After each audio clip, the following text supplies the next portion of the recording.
시청자 여러분, JTBC 뉴스룸을 시작합니다. 총선 참패의 책임을 지고 사의를 표명했던 한덕수 국무총리가 오늘 국민들께 죄송하다며 사과했습니다. 어제 비공개 회의에서 했다는 윤석열 대통령의 사과 발언이 참모들을 통해 전해진 데 이어서 이번엔 국무총리가 대통령을 대신해 국민들에게 공개 사과를 했습니다. 대통령의 사과가 부족했다는 비판 속에 사의를 표한 총리가 사과를 한 모양새가 됐습니다. 첫 소식 강희연 기자입니다. 한덕수 국무총리는 기자간담회에서 총선 참패에 대해 사과했습니다. 어제 대통령님께서도 말씀을 하셨습니다만 민의를 저희가 굉장히 심각하게 또 진지하게 그렇게 생각하고 대단히 미흡했던 점에 대해서 다시 한번 죄송하다는 말씀을 드립니다.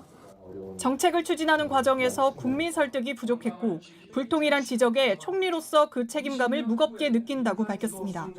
전날 윤석열 대통령이 국무회의 비공개 부분에서 국민께 죄송하다고 밝힌 뒤 이번엔 국무총리가 나서 공개적으로 대리 사과를 한 셈입니다.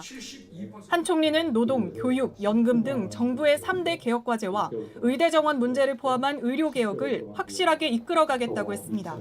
의료 개혁, 물론 증원의 문제는 그중에 하나고, 그래서 정부로서는 우리 의료계가 그런 합리적인 또 구체적인 그러한 안을 가지고 온다면 숫자에 얽매이지 않겠다 하는 입장을 밝혔고, 이런 과정에서 야당의 협치를 얻기 위해 노력하겠다고도 했습니다. 국회의 그 여야 정치권에서 또 협조를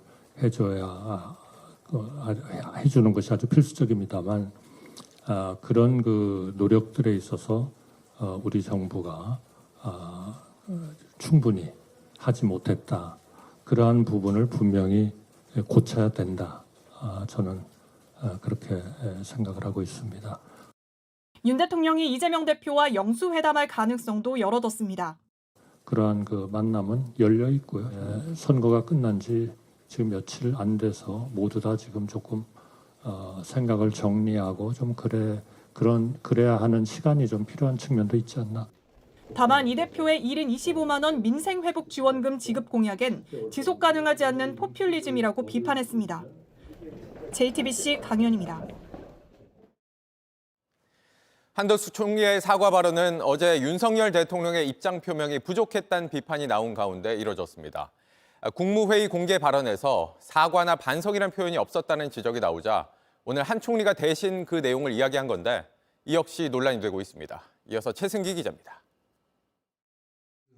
전날 윤석열 대통령의 국무회의 공개 발언에 사과나 반성이라는 언급은 없었습니다. 국무회의 약 4시간 뒤 대통령실 고위 관계자를 통해 비공개였던 마무리 발언에서 죄송하다, 대통령인 저부터 소통을 더 많이 잘 해나가겠다라고 했다는 점이 알려졌습니다. 이에 여야를 가리지 않고 비판이 나왔습니다. 야당에선 잘못을 인정할 용기조차 없다, 변명으로 국민을 기만했다면서 비판 수위를 높였고 여당에서조차 형식과 내용 면에서 실망스럽다는 말이 나왔습니다. 오늘 한 총리가 기자들과 만나 국민들께 죄송하다고 한 것은 이 같은 배경과 무관하지 않다는 해석이 나옵니다. 한 총리가 윤 대통령을 대신해 사과한 것 아니냐는 겁니다. 한 총리는 국민들의 회초리라는 표현을 쓰며 정부가 미흡했다고 사과했습니다. 국민들이 그런 회초리를 드신 그러한 우리의 여러 가지 그동안의 국정에 있어서 국정을 추진하는 분야에 있어서 홍범도 장군 동상 이전 문제 등 논란이 일었던 이슈들에 대한 기자들의 질문도 받으면서 1시간가량 질의응답을 이어갔습니다. 국정 철학과 국정의 이념 이런 것들을 저는 충분히 우리 국민들이 하나의 컨센서스를 가지고 서로 동의하고 합의하고 이렇게 나가야 된다. 이미 사의를 표명한 한 총리가 나서는 게 적절했는지에 대해서도 의문이 나옵니다. 총리실은 사의 표명 때문에 기자회견을 한 것은 아니라면서 정기적으로 이뤄지는 기자간담회였다고 설명했습니다. 이런 상황은 처음이 아닙니다. 이달 초 의대 정원과 관련한 대국민 담화 후에도 참모진이 키워드는 의료계와의 대화 의지였다고 추가 해설을 내놓으며 메시지 혼선이 빚어졌습니다. 대통령이 메시지를 전달한 뒤 참모진을 통해 후속 설명을 내놓는 상황이 재현된 겁니다. JTBC 최승기입니다.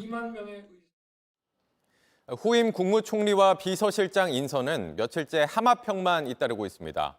오늘 오전에는 박영선, 양정철 등 문재인 정부 인사들이 후보로 거론됐다가 대통령실이 곧바로 부인했고, 오후에는 대통령과 가깝다는 장제원 의원, 이복현 금감원장의 이름이 나왔는데 당사자들 모두 부인했습니다. 구혜진 기자입니다.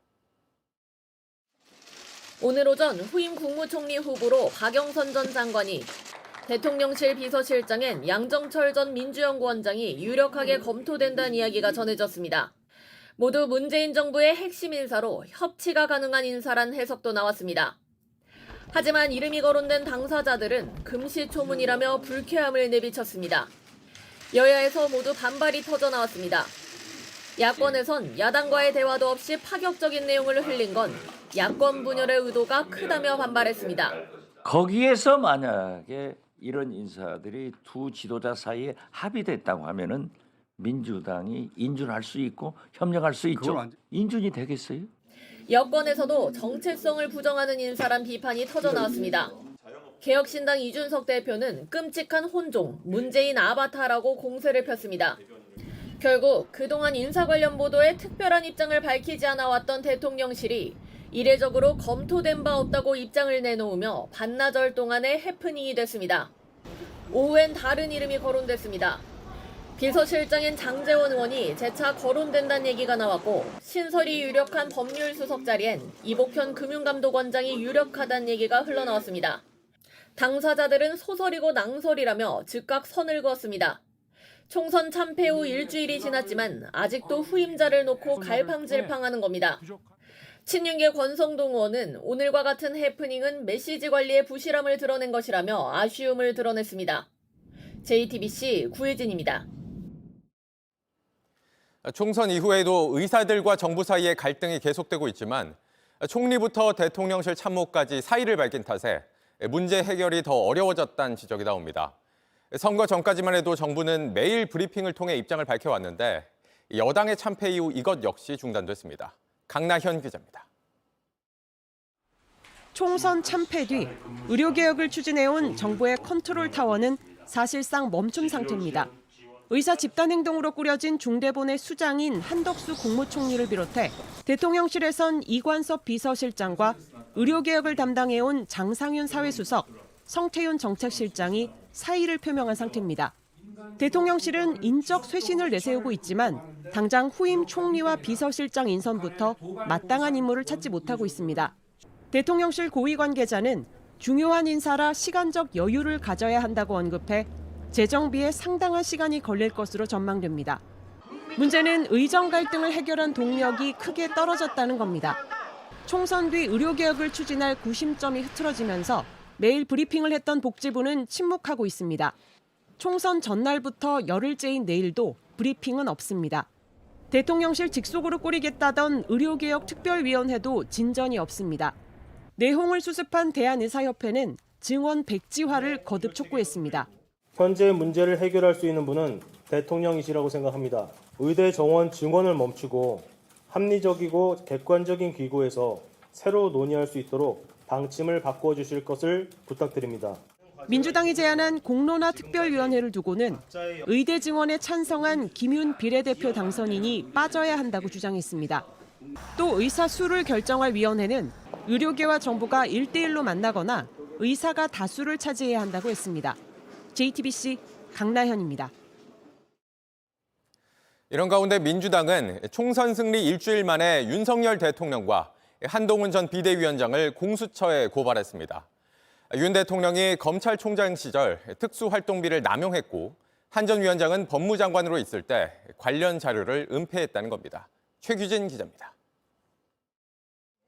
민주당은 공수처에 윤석열 대통령을 고발하면서 검찰총장 시절 특활비를 쌈짓돈처럼 꺼냈었다고 주장했습니다. 윤석열 총장 재임 기간에만 검찰 전체 특활비의 절반이 넘는 78억 원 규모를 조성했다고 했습니다. 추미애 당시 법무부 장관의 검찰총장 징계 청구 등 위기 때마다 검사들의 지지를 받기 위해 이를 뿌린 것이라며 업무상 배임죄 등에 해당한다고 했습니다. 윤석열 총장은 임기 마지막 3개월 동안 이 현금 저수지에서 꺼낸 억대 현금을 전국 검찰청에 나눠주는 전례 없는 행태를 보였습니다. 민주당은 한동훈 전 위원장도 법무부 장관으로서 범죄 은닉 행위를 방조했다고 주장했습니다. 지난해 4월 대법원에서의 특활비 정보공개 청구 패소 판결에도 관련 자료를 무단 폐기하는 등 은폐했다는 의혹을 제기한 겁니다. 영수증 원본을 보관하다 보면은 잉크가 휘발되지 않습니까? 6, 7년 되고 오래된 것이니까 잉크가 좀 휘발된 것을 말씀하시는 거고요. 국민의힘은 민주당이 문제를 제기한 특활비 지급 시기는 문재인 정부 때였다며 민주당의 사법 리스크 가리기라고 반박했습니다. 이런 가운데 이재명 대표는 긴급 경제 상황 점검 회의를 열고 1인당 25만 원의 민생회복 지원금도 다시 띄웠습니다. 이 대표는 어제 윤 대통령의 발언도 반박했습니다. 이번 총선에서 나타난 민생을 살리라는 국민의 절박한 외침에 말로만 민생, 민생, 민생 3번 외치고 있습니다. 이런 건 포퓰리즘이 아닙니다. 국민들 다수의 필요한 정책을 하는 것을 누가 포퓰리즘이라고 합니까? JTBC 최규진입니다. 제3당 조국혁신당은 22대 국회에서 20석 의석, 원내 교섭단체 구성을 목표로 하고 있다는 뜻을 밝히고 있습니다. 현재 조국혁신당 의석은 12석인데 8석을 추가로 확보하는 게 불가능하지만은 않다는 분석입니다. 김혜미 기자입니다. 12채의 그 세빙선을 갖추었다 이런 말을 거창하게 말씀하고 있는데 8척의 세빙선을 더 갖추고 싶은데 조국혁신당 대표는 다음 달 30일 개원하는 22대 국회에서 교섭단체를 만들겠다는 목표를 분명히 했습니다. 원내 교섭단체를 구성하려면 20석을 확보해야 합니다. 총선을 통해 12석을 확보한 조국혁신당은 최소 8석이 더 필요합니다. 원내에 진입한 범야권과 손을 잡아야 하는 상황.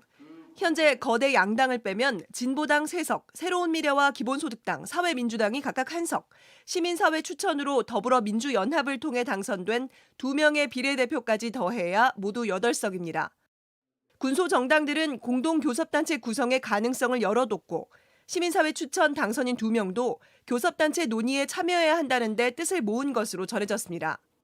김윤 당선자는 JTBC와의 통화에서 비례대표제의 취지를 살리려면 새로운 교섭단체에 참여해 활동하는 것이 맞지 않겠냐는 생각이지만 민주당과의 동의와 교감이 필요하다고 말했습니다. 교섭단체가 되면 각 상임위와 특위에 간사를 둘 수 있고 상임위원장도 맡을 수 있습니다. 조 대표는 숫자를 늘리는 데 집중하다 보면 당의 정체성이 흩어질 수 있다면서 개원 전에 하면 좋지만 개원 후 연말까지도 할 수 있다며 무리하게 서두르지 않겠다는 뜻을 나타냈습니다. JTBC 김혜미입니다. 조국혁신당의 총선 득표율을 살펴보니 서울 강남과 서초구에선 민주당의 위성정당보다 더 많은 표를 얻은 걸로 나타났습니다.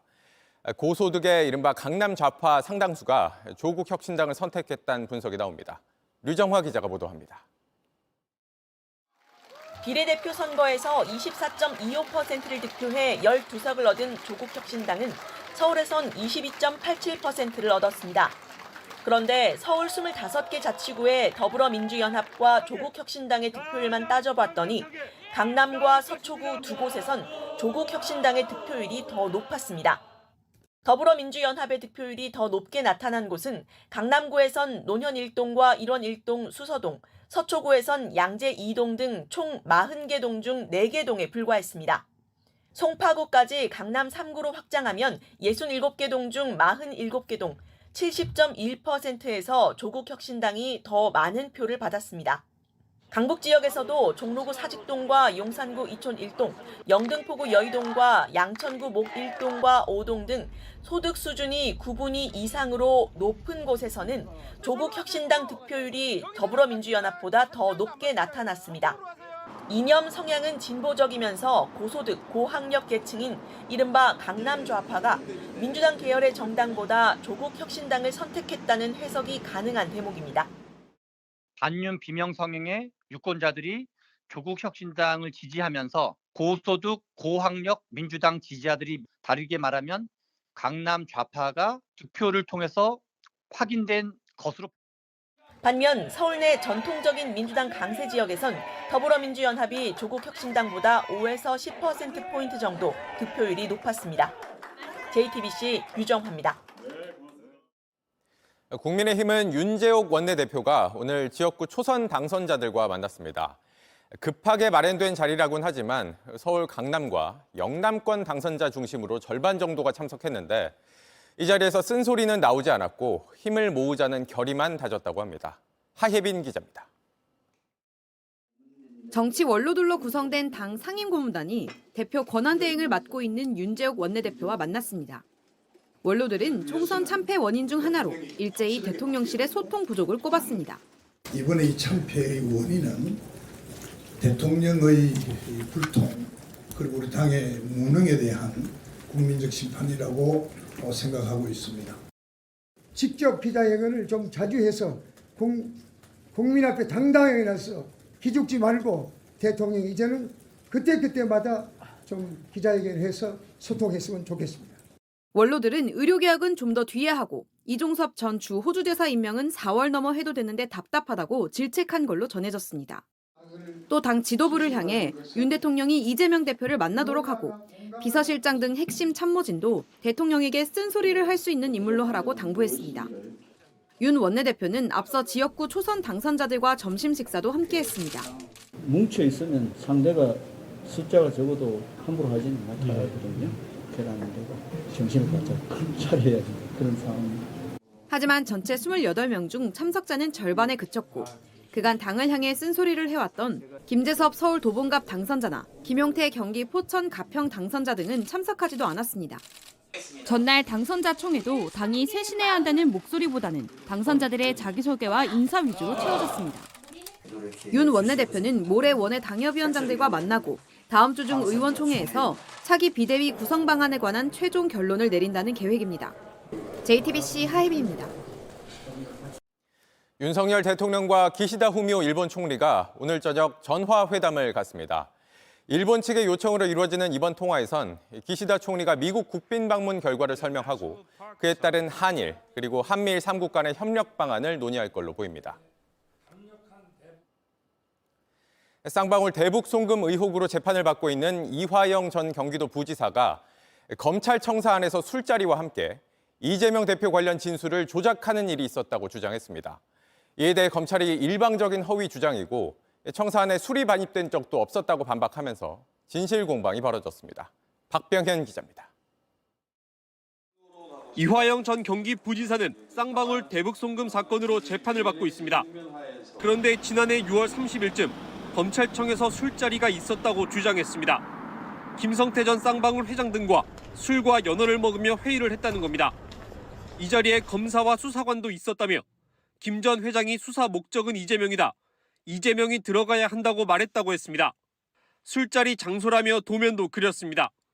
민주당도 진상조사단을 꾸리고 내일 수원지검을 항의 방문합니다. 중대범죄 행위이기 때문에 담당 교도관들 조사하면 아주 간단하게 나옵니다. 하지만 검찰은 조사 결과 사실 무근이라고 반박했습니다. 술을 반입한 사실이 없고 쌍방울 관계자가 음식을 들여온 적도 없다고 했습니다. 술자리 날짜였다는 6월 30일에 이전 부지사는 검사실이 아닌 구치감에서 식사했고 검찰청에 온 쌍방울 직원도 없다고 강조했습니다. 출정 기록과 함께 김 전 회장 등 쌍방울 관계자, 당시 조사에 참여했던 이전 부지사 변호인, 검사와 수사관, 그리고 교도관 38명까지 모두 조사한 결과라고 설명했습니다. JTBC 박병현입니다. 전 남자친구에게 맞아 입원 치료 중 숨진 19살 이효정 씨 사연을 어제 뉴스룸에서 전해드렸습니다. 긴급 체포할 사안이 아니라는 이유로 풀려난 가해자는 고등학생 때부터 효정 씨를 쫓아다닌 걸로 확인됐습니다. 효정 씨는 그 사이 경찰에 11건 폭행 신고를 했지만 비극을 막진 못했습니다. 배승주 기자입니다. 같은 고등학교를 다니던 19살 이효정 씨와 전 남친 김모 씨. 2학년 때부터 교제를 시작했습니다. 이때부터도 손찌검이 있었습니다. 졸업을 하면 벗어날 수 있을 줄 알았지만 아니었습니다. 더 좋은 대학교에 갈 수 있었는데 언니랑 같이 있고 싶다고 따라갔어요. 성인이 되면서 더 자주, 더 세게 때렸고 얼굴에 멍들어 있었고 눈이랑 완전 피멍 병원 갔다라는 소리를 들으면 맞아가지고 간 게 대부분이었어요. 감시와 집착도 심해졌습니다. 6발자국만 가면 되는 그 편의점도 못 가게 하고 휴대폰도 감시하고 고향을 떠나 타지에 있던 효정 씨는 점점 고립됐습니다. 친구들 보는 앞에서도 때리고 하니까 언니가 이제 사람 많은 곳으로 못 가겠다. 2022년 12월부터 1년 사이 경찰에 폭행 신고된 횟수만 11건입니다. 주로 김 씨가 때렸는데 효정 씨가 방어를 하거나 막으면 쌍방 폭행이 됐고 결국 흐지부지 끝났습니다. 효정이는 그냥 화나면 뺨 때리고 그런 정도였는데 걔는 그냥 효정이 머리채 잡고 애 발로 차고. 원망이 컸지만 헤어지자고 할 때마다 더 때리고 무슨 일을 또 벌일지 몰라서 효정 씨는 아무것도 할 수 없었습니다.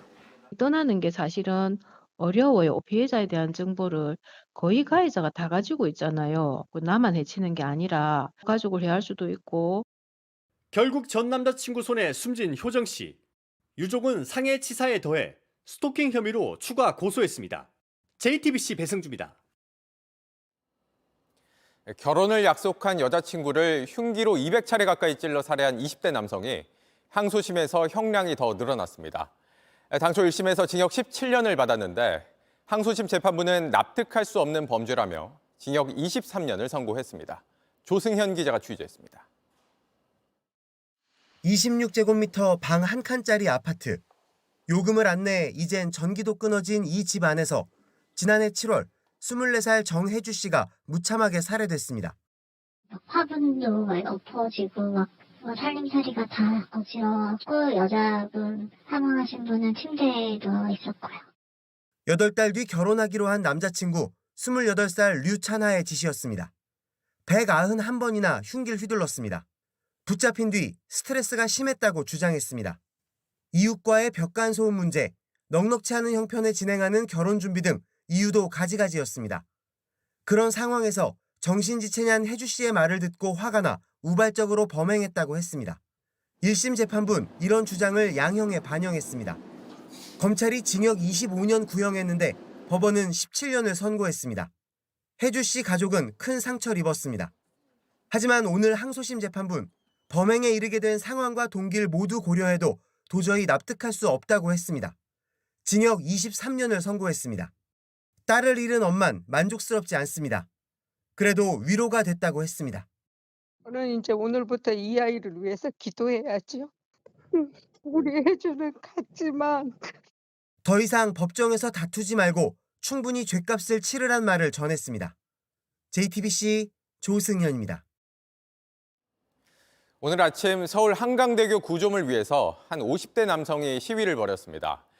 출근길에 5시간 동안 소란을 벌인 탓에 극심한 교통정체가 빚어졌습니다. 한민정 기자입니다. 한강대교입니다. 한 남성이 철골 구조물 위에 앉아 있습니다.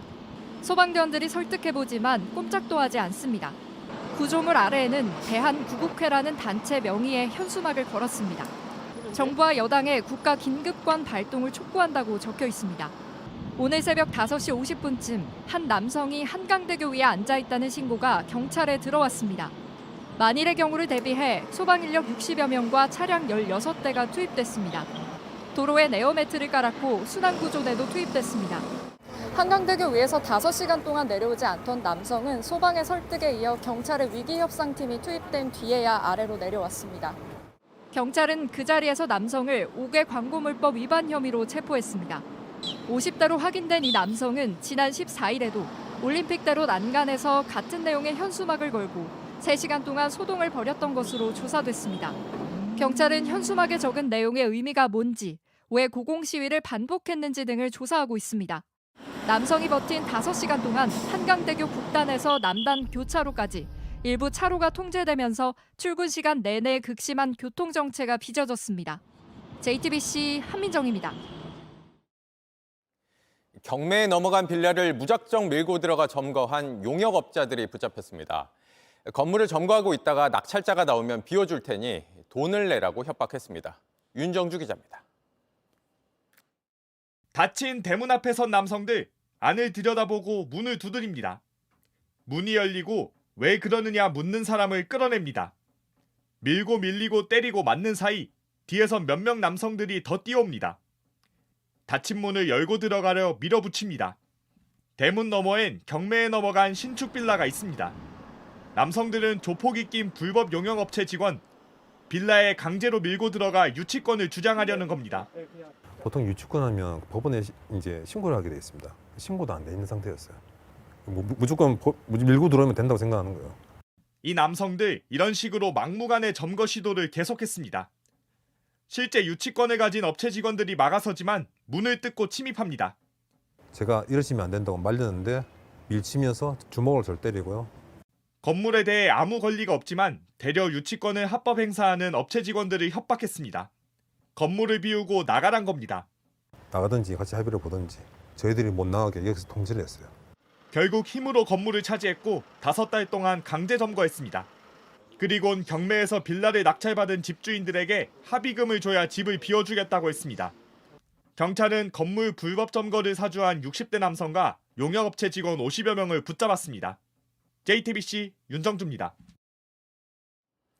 검찰이 마약을 투약한 혐의로 구속된 전직 프로야구 선수 오재원 씨를 오늘 재판에 넘겼습니다. 오 씨는 2022년 11월부터 1년여 동안 11차례에 걸쳐 필로폰을 투약하고 지난달까지 수면제 2,200정을 사들이는 반면 또 지인 명의를 도용한 혐의 등을 받고 있습니다. 1987년 6월 항쟁의 도화선이 됐던 고 박종철 열사의 어머니 정차순 씨가 오늘 별세했습니다.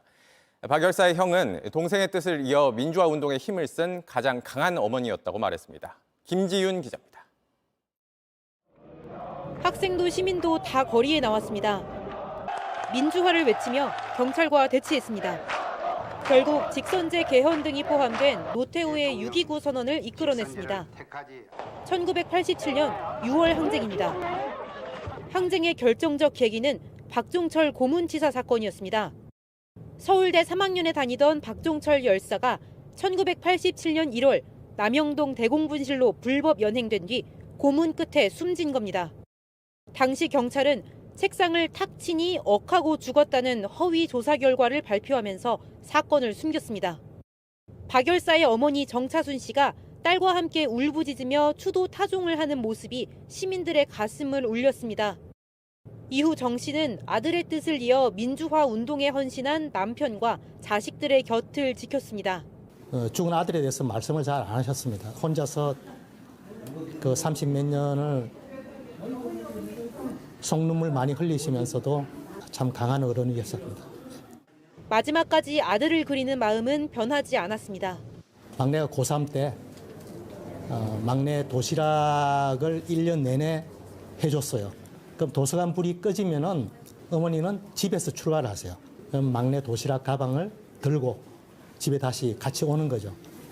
그 1년이 아마 가장 행복했다고 늘 말씀을 하세요. 어머니는 남양주시 모란공원에 그리운 막내와 남편의 옆에 나란히 묻힐 예정입니다. JTBC 김지윤입니다. 정부 조사 결과 남녀가 결혼하지 않은 상태로 함께 살거나 결혼 없이 독신으로 지내도 괜찮다는 답변이 3년 전에 비해 크게 늘었습니다. 가족에 대한 사회 구성원들의 인식이 갈수록 달라지고 있다는 겁니다. 성화선 기자입니다. 결혼하지 않고 혼자 사는 것에 대해 물었습니다. 경제 상황이나 이런 걸 보고 결정을 할 수 있는 것 같아서 자유롭게 생각할 수 있는 것 같아요. 비혼으로 살아도 괜찮다고 생각하고. 혼자 살다 보면은 편한 순간도 많긴 하겠지만은 결국엔 나이 먹고 하다 보면은 그런 쓸사람이 더 커질 것 같아요. 여성가족부가 지난해 가족 실태를 조사했는데 응답자의 절반 가까이가 독신으로 사는 것에 동의한다고 답했습니다. 3년 전보다 13.4%포인트 크게 증가했습니다. 결혼하고 아이를 낳지 않는 이른바 딩크족을 찬성하는 비율도 높아졌습니다. 결혼은 해도 아이를 낳을 계획은 아직 없을 것 같아요. 혼자 살기도 바쁜 시대인 것 같아서 금전적 여유가 있어야 아이도 키울 수 있는 환경이 될 것 같아서. 결혼하지 않고 아이를 낳거나 동거에 대해 동의한다는 답변도 많아졌습니다. 혼자 사는 가구는 점점 더 많아져 3가구 중 1가구는 1인 가구로 조사됐습니다. 다양한 가족이 있다라는 것을 넘어서서 이제 많은 국민들이 다양한 가족을 수용할 수 있다, 불편하지 않다라고 얘기를 하고 있는데 보호 장치는 현재 마련되어 있지 않은 상태입니다. 가치관의 변화에 따라 가구별 정책도 더 촘촘해져야 한다는 지적입니다. JTBC 성화선입니다. 이렇게 가구 형태는 다양하게 바뀌고 있는데 세심한 정부의 정책이 아쉽다는 이야기가 많습니다. 최근엔 자녀가 많은 가구에 더 넓은 임대주택을 공급하게끔 법을 개정했는데 1인 가구가 받을 수 있는 주택의 면적은 제한해 역차별 논란이 일고 있습니다. 공다솜 기자입니다. 지난 25일 정부가 발표한 공공주택 특별법 시행규칙 개정안입니다. 지난해 나온 저출산 대책의 후속 조치로 세대원 수에 따라 받을 수 있는 공공임대주택의 면적을 새로 정했습니다. 논란이 된 건 자녀가 없는 1, 2인 가구의 면적입니다. 1인 가구는 최대 40제곱미터에 작은 방이 하나 딸린 36형 임대주택 지원이 가능했지만 이젠 최대 35형, 10평짜리 원룸까지만 지원할 수 있게 된 겁니다. 2인 가구 최대 면적도 46형에서 44형으로 줄었습니다. 역차별이란 말이 나오며 관련 온라인 국민청원도 진행됐습니다. 아무래도 1인 가구 수가 지속적으로 증가를 하고 있는데 평수에 따라서 제한되는 그런 부분이 좀 많이 아쉬운 것 같아가지고 정부는 자녀 수가 더 많은 가구에게 먼저 기회를 주는 차원이라고 설명했습니다. 그 적정 면적에 그 맞는 세대가 우선적으로 들어갈 수 있게 하자는 거지 1인 가구 분들을 못 들어오게 막는 게 아니거든요. 또 특정 세대수가 들어갈 수 있는 물량이 모자른 경우 더 넓은 평수의 주택도 공급이 가능하다고도 덧붙였습니다. JTBC 공다솜입니다.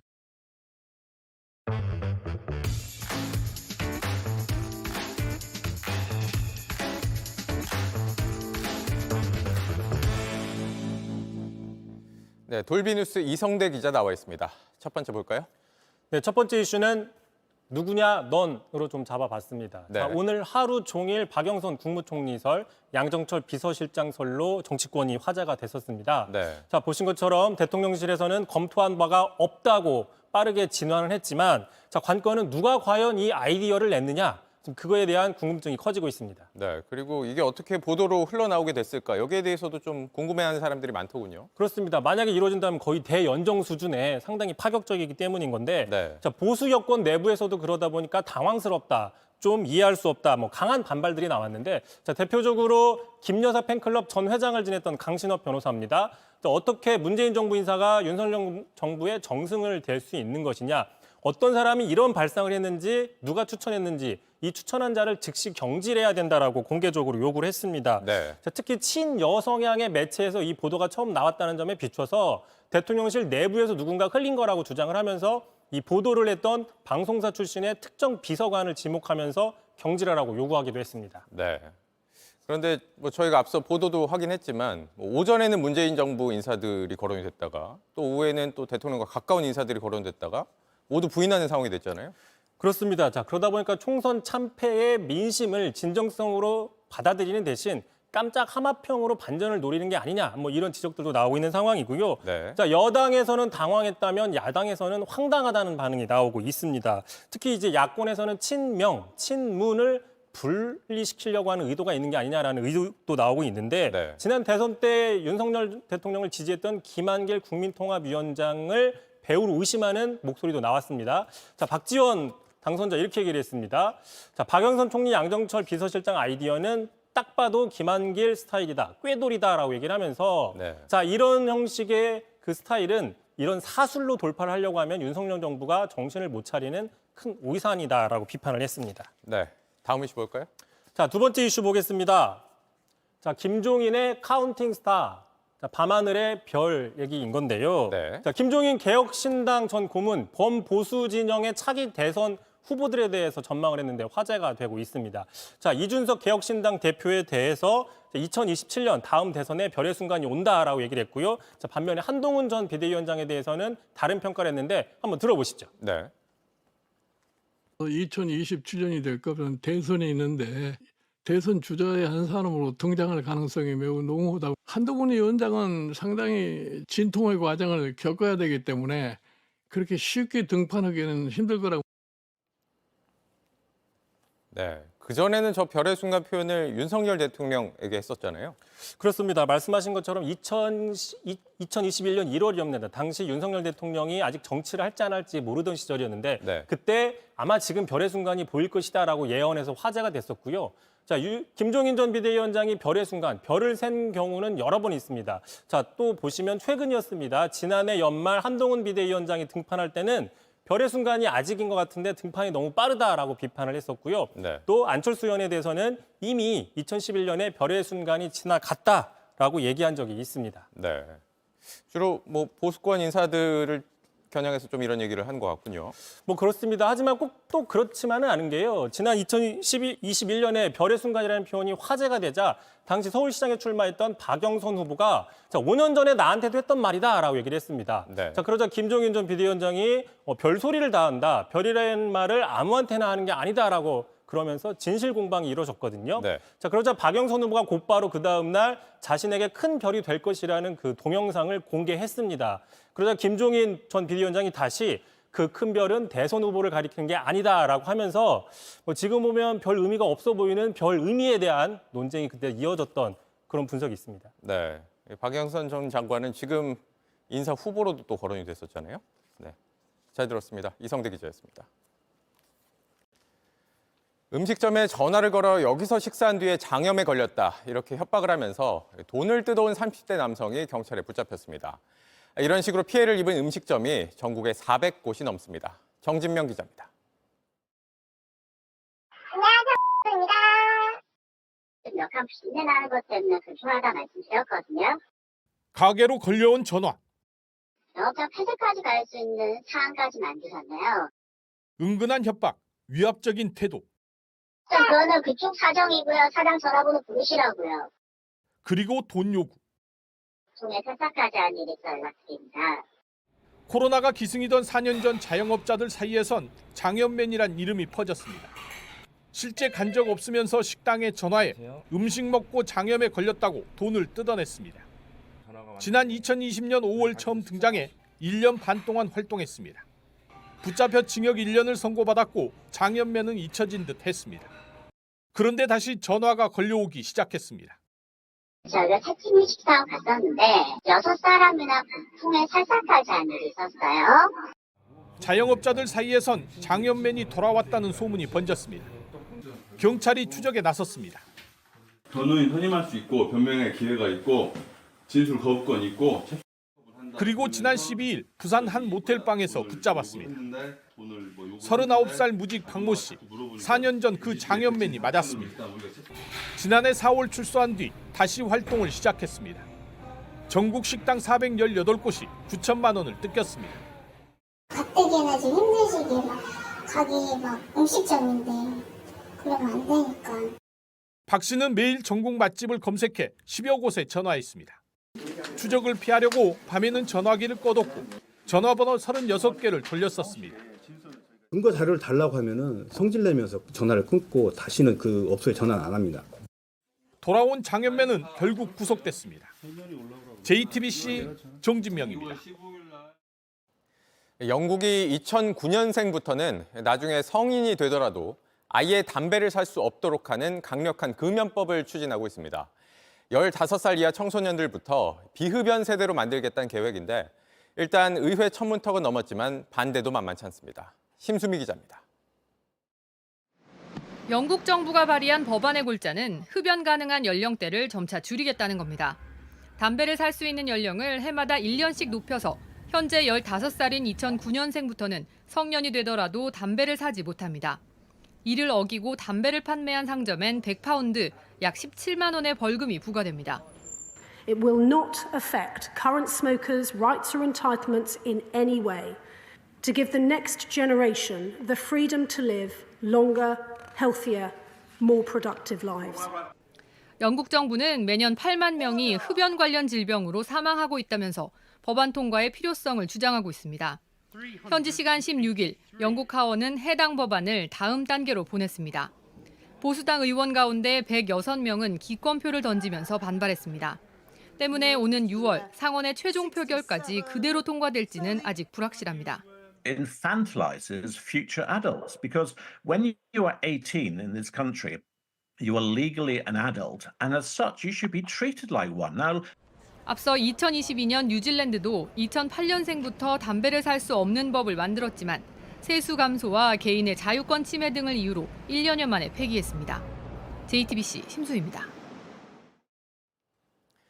지난해 서울 신림역과 분당 서현역 등에서 흉악범죄가 잇따랐습니다. 경찰이 이런 범죄를 미리 막겠다며 올해 초부터 기동순찰대를 운영하고 있는데 어떻게 활동하고 있는지, 효과가 있는 건지 심가은 기자가 동행 취재하며 살펴봤습니다. 노약자가 많은 쪽방촌입니다. 길이 좁아 차는 들어갈 수조차 없습니다. 이전에는 순찰차가 그냥 스쳐 지나갔습니다. 이젠 직접 걸어 들어갑니다. 문을 열고 건물 안까지 확인합니다. 우편함도 열어봅니다. 소화기도 점검 대상입니다. 소화기도 한번 확인해요. 이상 없습니다. 누르면 바로 경찰과 연결되는 비상벨도 살펴봅니다. 테스트 기어 한번 눌러봤습니다. 잘 되죠? 네, 잘 되고 잘 보입니다. 불법 주차된 오토바이 번호도 조회합니다. 실제로 며칠 전엔 찌그러진 채로 달리는 차 번호를 조회해 무면허로 운전하던 불법 체류 외국인을 잡았습니다. 이렇게 기동순찰대가 출범한 50일 동안 112 신고는 20% 정도 줄었습니다. 하지만 주민들은 여전히 불안합니다. 다 많으시. 순찰도 안 하고 신고할 때만 오더라고. 꼼꼼한 순찰과 점검이 이뤄지면서 어느 정도 효과가 있는 건 사실입니다. 하지만 일선경찰서 경비과 인력을 끌어다 쓴 거여서 결국 사람이 준 다른 곳에서 문제가 생길 수 있다는 우려가 경찰 내부에서 나옵니다. 실제 기동순찰대는 2014년 창설됐다가 실효성 문제로 해체된 적이 있습니다. 경찰은 내근 인력을 현장으로 전환해 인력 공백은 크지 않다고 설명했습니다. JTBC 심가은입니다.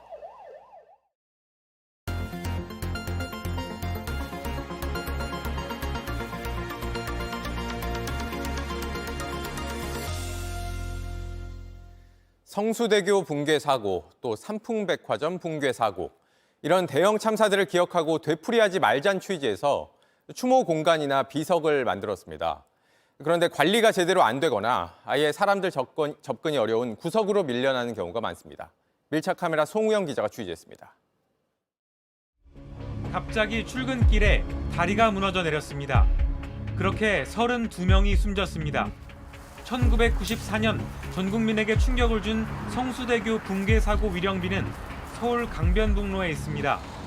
하지만 지금은 갈 수 없습니다. 잘 보이지가 않지만 저기가 위령비가 있는 곳입니다. 제가 걸어서 최대한 가까이 와봤는데요. 차들이 다니기 때문에 더 이상은 접근이 어렵고요.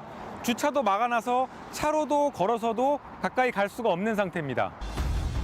담당 구청은 무단 주차와 안전 문제로 막아둔 거라고 해명합니다. 무단 횡단해야 갈 수 있는 거예요? 그렇지, 무단이지. 조심해야 돼요. 아주 조심해야 돼요. 차를 대고 이제 걸어서라도 가보려고 했더니 주차장을 막아놨더라고요. 지금은 저기 다 막아버렸네. 진짜 제대로 막아버렸네. 참사 흔적 자체가 지워진 곳도 많습니다. 1995년 무너진 서울 서초동 삼풍백화점 자리엔 주상복합 건물이 들어섰습니다. 추모 공간은 멀리 떨어진 한 공원 구석으로 밀려났습니다. 한 12년 동안 거의 보수가 잘 안 됐어요. 거기서 청소를 안 해주니까. 그리고 이 청소를 우리 유족들이 처음부터 했어요.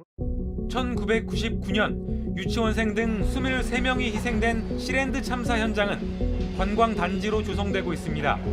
잘 보이지도 않는 구석에 이제서야 추모비를 세운다고 합니다. 유족들이 반대를 했고 그 사고 현장에 의미 있게 좀 세웠으면 좋겠다는 의견을. 지은 지 얼마 안 된 아파트가 무너지면서 34명이 숨진 와우 아파트 붕괴 현장입니다. 지금은 아파트들과 공원이 들어서면서 이곳이 사고 현장임을 알 수 있게 해주는 건 바닥에 있는 이 작은 동판이 전부입니다.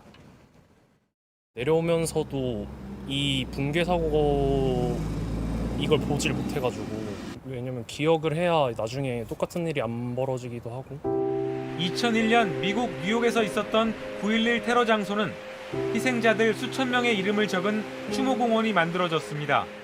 한국 사회에서 추모 공간을 만든다라고 이야기하는 것은 사람들로부터 굉장히 혐오의 눈길이나, 아니 왜 가족적인 문제를 사회적인 문제로 만들려고 해? 참사 유족들은 본인들이 겪은 슬픔을 다른 사람들은 겪지 않기를 바랍니다. 추모 공간을 제대로 만들고 또 기억하려는 건 참사를 되풀이하지 않겠다는 우리들의 반성이자 다짐일 겁니다. 밀착 카메라 송우영입니다. 9회 말 투아웃에 나온 명장면들 중에 이 홈런도 추가해야 되지 않을까요? SSG 최정 선수의 467번째 홈런. 통산 홈런 1위 자리를 두산의 이승엽 감독과 함께하게 됐습니다. 이승엽 감독의 반응은 어떨까요? 3년 전에 최정이 500홈런 시대를 열어주길 바란다고 했는데 오늘은 전직 선수로서 리스펙트, 그러니까 존경한다고 말했습니다. 이젠 홈런 신기록이 관심이죠. 오늘 SSG 경기는 외야석부터 빠르게 팔리면서 매진됐습니다. 다만 홈런공을 낳기 위한 잠자리채는 안전 규정 때문에 허용되지 않았습니다. 손흥민은 월드클래스가 아닙니다. 손흥민 선수의 아버지인 손흥정 감독은 이 말 한마디 때문에 계속 질문을 받습니다. 아버지 기준에선 언제쯤 아들이 월드클래스가 되는 거냐고 말이죠. 새로운 책을 출간하는 기자 간담회에서 드디어 손흥민 선수의 장점을 얘기했습니다. 매사에 인정을 잘하는 것이라고 밝혔는데요. 부족한 걸 지적하면 잘 받아들인다는 뉘앙스였습니다. 월드클래스는 공만 잘 차선 안 된다며 겸손한 인품이 먼저라는 말도 잊지 않았습니다. 좋은 습관은 나를 세워주고 성장시키고 발전하고 시간이 내 편으로 만들어지는데